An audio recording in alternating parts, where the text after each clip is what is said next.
Yeah, hi Josh, Andrew, Nick.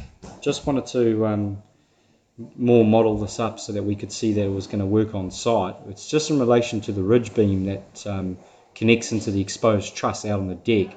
So I took your detail, Andrew, and just wanted to check whether this is okay because we're thinking of so obviously these brackets that are on all connections of the truss, we're going to have them on both sides of the truss more from an aesthetics point of view.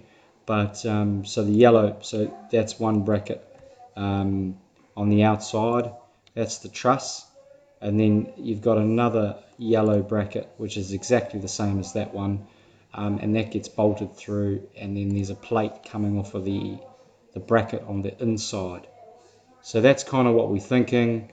All the fixings are as per your detail, but just really a modification, as all of the brackets connecting the cords to the webs will be on both sides. So if you can just let me know if that's okay in principle, then we can draft up and get the brackets made. Cheers, Andrew. Thanks.